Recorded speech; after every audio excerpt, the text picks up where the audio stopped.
I want to explain something because since this video went viral on TikTok, a lot of people have been asking questions. There's been comments, there have been inbox messages, different things that people want to get to know and get to understand about master's degree by research and master of philosophy. First of all, let's state categorically that there are two broad types of master's degrees that you can take in the UK and in most other developed countries. But we are very interested in the UK at the moment because of some reasons.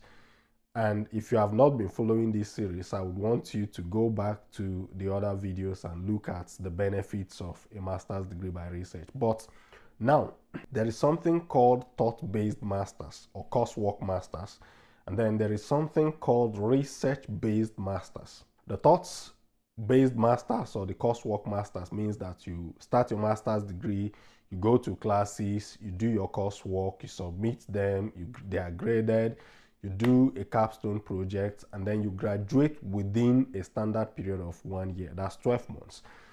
In the UK, for instance, if you started in September, in 12 months you are done. But if you are a January start, then it takes about 16 months to complete that particular program. Some schools will give you like a long vacation holiday.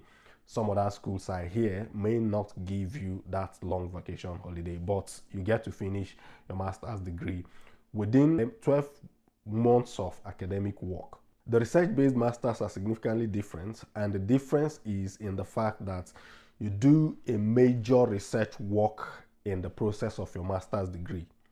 Now, you can take this master's, research-based masters, either as MRes, which is master's degree by research, the more commonly discussed one on social media, or you can take MPhil, Master of Philosophy. Both of them are research-based. But here are the key differences. If you are taking a master's degree by research, most of the schools will give you admission, will state on their website that the program lasts for 12 months. But if you work with the example you see up here, you will find that the minimum period for a master's degree by research is 12 months. The recommended period is 12 months. That's if you are doing full-time. But then the maximum period is 24 months. That's 2 years. If you are taking this option of a master's, you need to also ensure that your school is giving you a visa that covers that 24 months window. That's where you enjoy the full benefits of the master's. Then the MPhil option, which is Master of Philosophy, if you work with the example you see up here as well, the recommended period or the minimum period for the course is 18 months. The recommended period is 24 months, but the maximum period is 30 months or 36 months. That's if you are doing full-time. For the people who do part-time, the period is longer. However, if you are coming in as an international student, you will be made to do the full-time option because you are coming on a student visa. You don't have the option to take your course part-time. Part-time is only open to people who are already residents in the United Kingdom. If you're coming from outside of the UK, you must be applying or submitting yourself for a full-time study. Now, this is the advantage. I know, for instance, that there is somebody who is taking a Master of Philosophy somewhere in the UK whose visa is valid for up to 3 years. And because the visa is valid for up to 3 years, the person can actually stretch that program for a period of 3 years, depending on how the research goes. And the reason they always will give you a visa for that period of time, for the upper limit of time, is because research is not like coursework. Research has a lot of factors that determine the progress. It's not just about the student's intelligence. It's not just about the supervisor. To a large extent, the availability of equipment, the availability of resources is a key factor that plays a role in how fast your research goes. And that's why in most of the cases, they will give you a visa that covers the upper limit of time.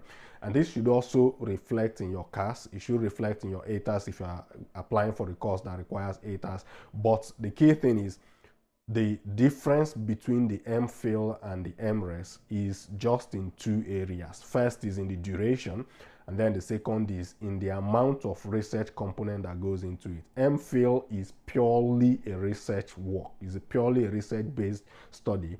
The MRes can have components of course modules, but a big part of the MRes is also a research work. So this is how you should understand it. MRes kind of prepares people for research careers. Then MPhil kind of is mostly for people who already have some level of research capacity. So if you are wondering what you need to do or how you need to prepare yourself for any of these research programs, I would recommend the following. Find a course in academic writing and take, because you're going to do a lot of academic writing, you're going to do a lot of studies, a lot of reading, a lot of experimentation. So look for how to design, learn how to design experiments, learn how to review published academic work and find gaps in knowledge, and also learn how to do academic writing.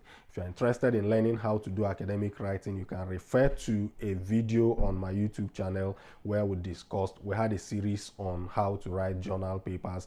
Those videos will be helpful to you, and in the days ahead there will be more on academic writing dropping on that channel and probably across all my social media platforms. Now, if this video has been helpful to you, go ahead and share it. I've discussed the benefits of